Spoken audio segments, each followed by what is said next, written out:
And once again welcome back to my YouTube channel SRC Destination. আমি আছি আপনাদের বন্ধু শুভ। অসাম ওয়েদার বাট একটু হালকা হালকা বৃষ্টি পড়ছে। টাইম হচ্ছে এখন 6:35, হালকা হালকা বৃষ্টি পড়ছে, তাই আমরা বৃষ্টি থামার অপেক্ষায় আছি। বৃষ্টি থামলেই আমরা এখান থেকে বেরিয়ে যাবো ফটাফট। আর এই হচ্ছে আমাদের রুম ওখানে। আর এখানে হচ্ছে বাঙালির সবচেয়ে প্রিয় জিনিস, সেটা হচ্ছে পাহাড়।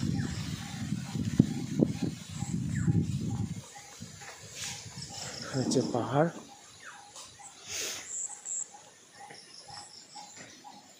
একদম পাহাড়ের কোলেই এই রিসর্টটা আমাদের, যেখানে আমরা আজকে আছি মানে কালকে যেখানে ছিলাম। রিসর্ট আরণ্যক, এটা এখানকার সবচেয়ে পুরনো রিসর্ট। হচ্ছে গার্ডেন এখানকার।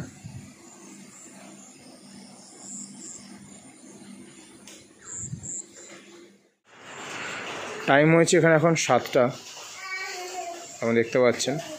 আমরা রেডি বেরোনোর জন্য, বাট এখানে এখন বৃষ্টি পড়ছে খুব।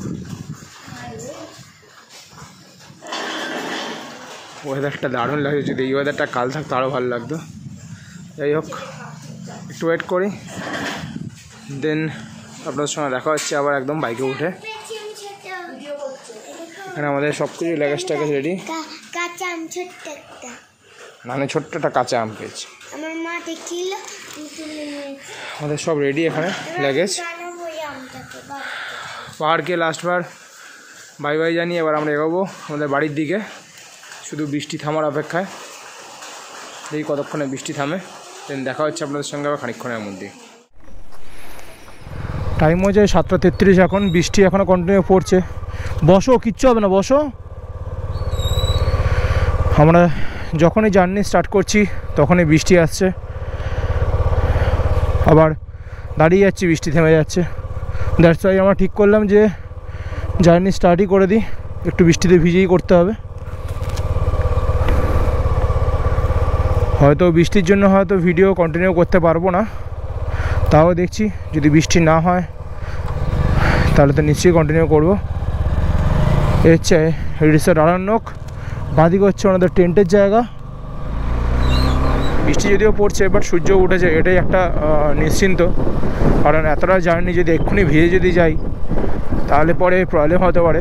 আর তার উপরে হচ্ছে যে ব্যাগ, আমি ট্যাঙ্ক ব্যাগের কভার আনতে ভুলে গেছি।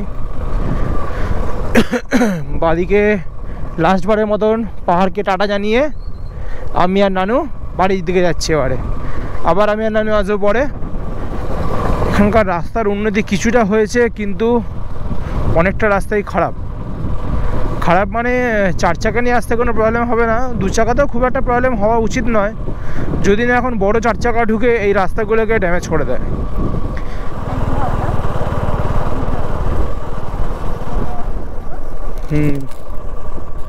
আজকে ড্যামে জল ছেড়েছে, আমরা চলে যাচ্ছি, তার ড্যামেতে জল ছেড়েছে আজকে। কালকে আমরা ছিলাম হোটেল আরণ্যকে। আরণ্যক হচ্ছে যে গ্রামটা অবস্থিত, তার নাম হচ্ছে দীঘা। নামের স্পেলিং একই, DIGH, দীঘার, কিন্তু এরা বলে দীঘা। রিসর্ট ব্লু রিসর্টের কস্টিংও বেশি ছিল, তার তুলনায় আরণ্যকের কস্টিং অনেক কম। ব্লু রিসর্ট আমাদের পড়েছে 3000 টাকা, ওখানে কমপ্লিমেন্টারি ব্রেকফাস্ট ছিল শুধু, কিন্তু আরণ্যকে কোনো কমপ্লিমেন্টারি ব্রেকফাস্ট নেই। এখানে আমাদের রুম 2500 টাকা করে রুম রেন্ট, বাট এখন যেহেতু সিজন নেই বা লোক কম আসছে, সেই জন্য এখন এটা 1800 টাকা করে নিয়েছে। এখানে আমাদের রুম রেন্ট বাদ দিয়ে খাওয়া দাওয়ার খরচা পড়লো টোটাল 1600 টাকা। যেটা মনে আছে সেগুলো আপনাদের সঙ্গে একবার শেয়ার করে নিচ্ছি। এখানে চা পড়েছে আমাদের 25 টাকা করে, কফি পড়েছে 35 টাকা করে। রাত্রিরে ডিনারে নিয়েছিলাম আমরা রুটি পড়েছে 10 টাকা করে, তার সঙ্গে নিয়েছিলাম এগ রাইস, যেটা পড়েছে 175 টাকা করে। চিকেন রাইস নিলে পরে 200 টাকা, চিকেন ফ্রাইড রাইস 250 টাকা। আর চিকেনের যে কোনো আইটেম নিন, চিকেন দো পেঁয়াজা হোক বা চিলি চিকেন হোক, সবই আপনার 250 টাকা করেই পড়বে। মেয়ের জন্য নিয়েছিলাম দুধ, যার জন্য লেগেছে 50 টাকা গ্লাস। সো সব মিলিয়ে মিশিয়ে ওভারঅল কস্টিংটা একটু হাই, কারণ আপনারা ভিডিও দেখে বুঝতেই পারছেন যে আমরা কতটা ভেতরে ছিলাম। আমরা একদম পুরো জঙ্গলের মধ্যেই ছিলাম, আমরা পাহাড়ের কোল যেটাকে বলে সেখানে ছিলাম। কিন্তু তাও এই টাকাটা অতটা গায়ে লাগেনি, কারণ আমরা কলকাতা থেকে যারা এখানে আসি তারা আসি নেচারকে উপভোগ করতে। তাই যারা এখানে মনে করবেন আসবেন, তারা আমার রেকমেন্ডেশন যে আপনারা এখানে আসুন। কারণ বুরু রিসর্ট ভালো, ঠিক আছে, কিন্তু বুরু রিসর্টে রিসর্ট বাদ দিয়ে কিন্তু আর কিছুই দেখবেন নি।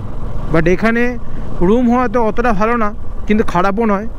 কিন্তু চোখ খুললে পরে পাহাড়ের যা ভিউ, চোখ খুললে পরে যে গাছপালার যা ভিউ, সেটা কিন্তু আপনারা বুরু রিসর্টে থাকলে মিস করবেন। কলকাতা থেকে আনুমানিক 240 কিলোমিটার দূরে। সো যদি কেউ মনে করেন যে উইকেন্ড ট্রিপ করবেন, তাহলে উইকেন্ড ট্রিপে চলে আসতেই পারেন। কিন্তু উইকেন্ড ট্রিপে কিন্তু রুম রেন্ট একটু বেশি থাকে, যদি রুম রেন্ট আপ ডাউন করে। আমি নিচে ডিসক্রিপশানে এদের নাম্বার দিয়ে দেবো, যেখান থেকে আপনারা বুক করতে পারবেন। বুরু রিসর্ট বা হোটেল আরণ্যক দুটোই যেখান থেকে বুক করতে পারবেন, আপনাদের নাম্বার দিয়ে দেবো। আর ভিডিও দেখে নিশ্চয়ই জানাবেন কী ভালো লাগলো, কী খারাপ লাগলো। তো আজকের মতন এখান থেকে বেরোই, দেন হাইওয়েতে উঠি। হাইওয়েতে উঠে আবার আপনাদের সঙ্গে দেখা হচ্ছে। কারণ গোপ্রো মাঝে মাঝে ধোকাধারি করছে, লং টার্ম গোপ্রো চললে পরে গোপ্রো ফাইল রিপেয়ারিং দেখিয়ে দিচ্ছে। এখানেও একটা ছোট্ট রিসর্ট আছে, কি নাম তা জানি না, যদি দেখতে পাই আপনাদেরকে নিশ্চয়ই দেখাচ্ছি। এটা যদিও কিছুটা কমপ্লিট, কিছুটা ইনকমপ্লিট। এই রিসর্টটা কিন্তু একদম ফেলে দেওয়া যায় না, খুব সুন্দর ডেকোরেশন রিসর্টটার।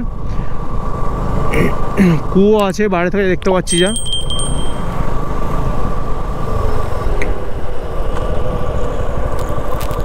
রিসর্টটার নাম এখনও অবধি কোথাও দেয়নি। এখান থেকে কলকাতা হচ্ছে 232 কিলোমিটার। ধারাগিরি ওয়াটারফলসের ভিডিও যদি আমি এখানে দিতে পারিনি, কারণ আমরা পৌঁছতে পারিনি।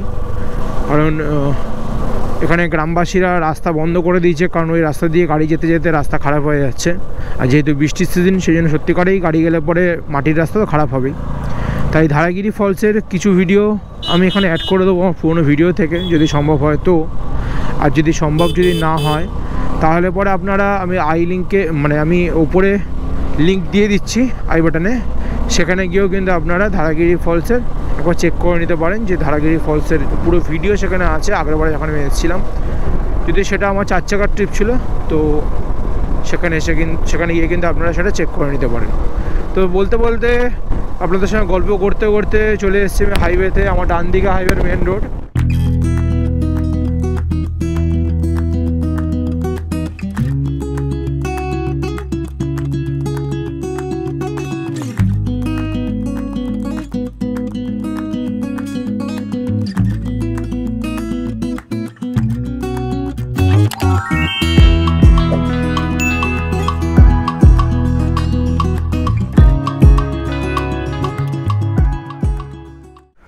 সো রাইট নাও আমরা ঘাটশিলা থেকে 50 কিলোমিটার চলে এসেছি। আর এখানে দাঁড়িয়েছি আমরা মা ফ্যামিলি ধাবাতে।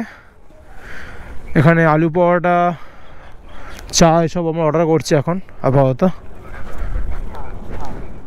সো রাইট নাও আমরা এখন ছিলাম মা ফ্যামিলি ধাবাতে। এখানে আমরা খেলাম পনির পরোটা, আলু পরোটা, চা 4-5 কাপ, তার সঙ্গে আমার মেয়ে নিলাম অ্যাজ ইউজুয়াল দুধ। সব মিলিয়ে বিল হলো 380 টাকা। আর এখান থেকে আমাদের ডেস্টিনেশন এখনও 200 কিলোমিটার, যেটা পৌঁছতে দেখাচ্ছে আনুমানিক লাগবে 4 ঘন্টা।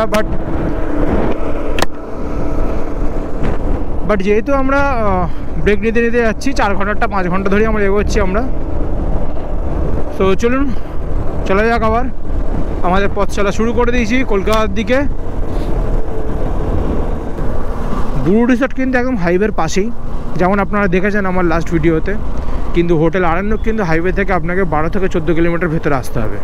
কিন্তু এটাও বলে রাখি, হোটেল আরণ্যকে এলে পরে আপনারা কিন্তু বুরুডি ড্যামটা খুব কাছাকাছি পেয়ে যাবেন, 3 কিলোমিটারের মধ্যে। আর তার সঙ্গে কাঁকড়াঝোড় জঙ্গল যেটা আছে, সেটাও কিন্তু 3 কিলোমিটারের মধ্যে। কিন্তু কাঁকড়াঝোড় জঙ্গলের রাস্তাটা খুব একটা ভালো না, তাই শীতকালে একবার ট্রাই করবো আরেকবার আসবার, যদি সবাই আসে তো। আর সেই সময় এসে কাঁকড়াঝোড় জঙ্গলটা আপনাদেরকে নিশ্চয়ই দেখাবো। আমরা এখন আছি লোধাশুলির জঙ্গলের ঠিক মাঝখানে। আমার ডান দিক বাঁ দিক লোধাশুলি জঙ্গল ক্রস করছে।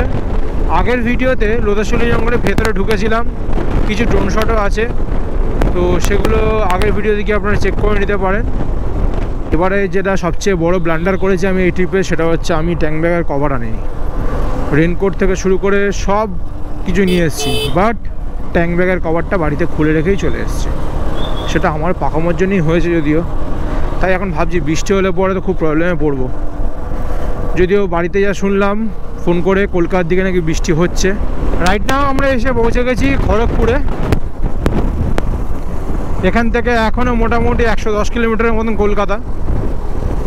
ওটা হচ্ছে যাওয়ার রাস্তা, এটা হচ্ছে ফেরার রাস্তা, মানে কলকাতা ঢোকবার রাস্তা এটা।